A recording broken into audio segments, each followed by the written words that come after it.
É isso aí, povo de Deus, vamos para o nosso momento de fé moral da igreja, onde nós queremos hoje continuar refletindo sobre a oração. Hoje eu quero falar sobre a oração de petição. Nós pedirmos a Deus, né? Algumas pessoas falam assim: eu não peço nada a Deus, só agradeço. Não, não é bem assim não, viu? O próprio Jesus manda pedir. O pedir para receber, o buscar para encontrar, o procurar para achar. E essa é uma postura de um homem que persevera, que insiste, de homem e mulher que insistem na oração. É uma postura de confiança, de humildade, de verdadeira pobreza, porque uma das características da oração deve ser a humildade. Nós não podemos ter a mania de pegar o que as seitas falam, coloque Deus na parede, Deus tem que fazer isso. Não, Deus não tem que fazer nada que você quer ou que eu quero. Deus vai fazer aquilo que é o melhor, aquilo que é a vontade dele. Ele sabe o melhor, ele sabe o melhor que tem. Ele sabe se deve ou não fazer aquilo, como conduzir. A gente não pode querer dar aula para Deus. Mas a gente deve expor nosso coração. Pedir em especial coisas convenientes para a nossa salvação.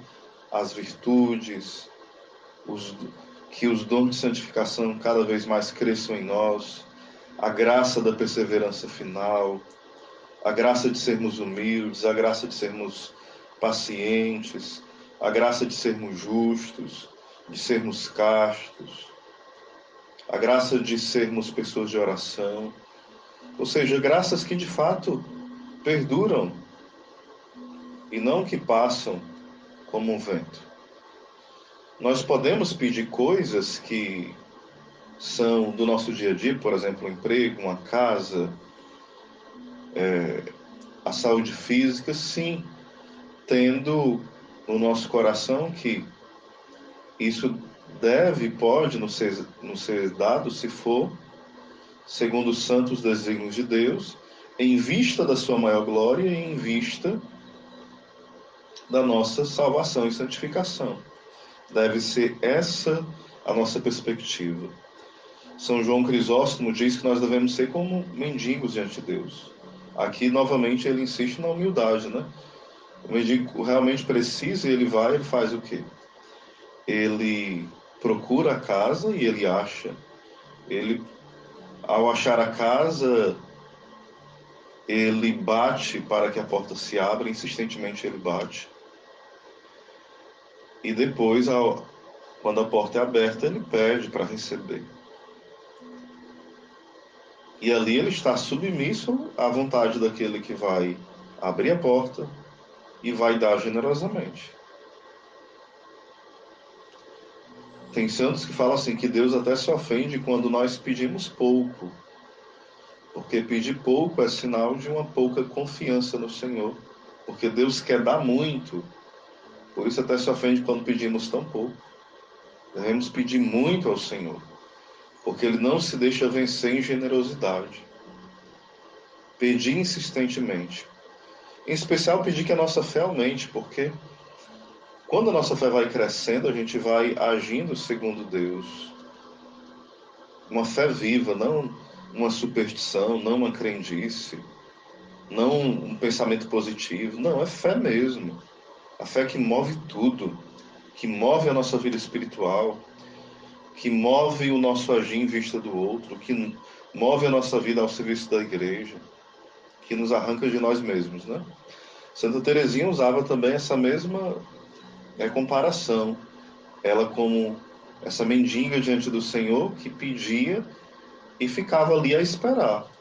Quando Deus quer dar, no tempo dele, da forma dele, como ele quer manifestar a sua misericórdia, a sua generosidade. Ou seja, vejam que os santos se colocam como pobres, como fracos, como dependentes de Deus. São Francisco de Assis já falava que a oração que mais agrada a Deus é a oração de súplica, porque aí nós nos reconhecemos pequenos, porque aí nós reconhecemos o nosso nada, a nossa total dependência do Senhor. Então vamos ser pessoas que pedem mais, que insistem mais, E pedem como quem precisa, não é aquele pedir. Ah, Senhor, faz isso, aquela coisa michuruca, como se não estivesse nem acreditando. É pedir como quem já recebeu. É pedir assim, com aquela fé expectante. Por isso que até mesmo curas físicas, milagres mesmo, o extraordinário muitas vezes não acontece. Não, estou pedindo, se for vontade de Deus, mas é aquele se for vontade de Deus de um jeito incrédulo, né? Não é porque a pessoa se submeteu à vontade de Deus. É porque ela está sendo tão incrédula às vezes que ela usa essa frase bonitinha, que eu e você podemos usar muitas vezes, para justificar a nossa incredulidade. Aí fica bonitinho. Não, se for vontade de Deus, que ele faça. A frase está correta. O raciocínio está correto. Mas a postura interior não pode ser medíocre. Eu tenho que sim saber, claro, vai acontecer se é a vontade de Deus. Mas eu devo pedir com fé, com insistência, com perseverança, com um coração expectante. Eu creio, Senhor. Eu creio que tu vai agir. Seja esse crer inabalável. Quando a Escritura fala que tipo, a fé ela move montanhas, isso pode ser entendido de forma literal e de várias formas espirituais. Teve santos que mandaram, sim, o monte sair do canto e o monte físico saiu. Foi para outro lugar. Só que, claro, no nosso dia a dia, os montes são os obstáculos, os problemas, às vezes pecados que se colocam como obstáculo entre nós e Deus, vícios, e pela fé, pela oração, pela graça do Senhor, a gente pode mover e lançar fora, lançar ao mar esse monte, para que ele não atrapalhe mais a nossa união com Deus. A gente precisa pedir esse coração de fato que crê. Não é uma crendice, repito, não é superstição, não é pensamento positivo. É um homem orante, é um homem e uma mulher suplicante. Louvado seja nosso Senhor Jesus Cristo, para sempre seja louvado.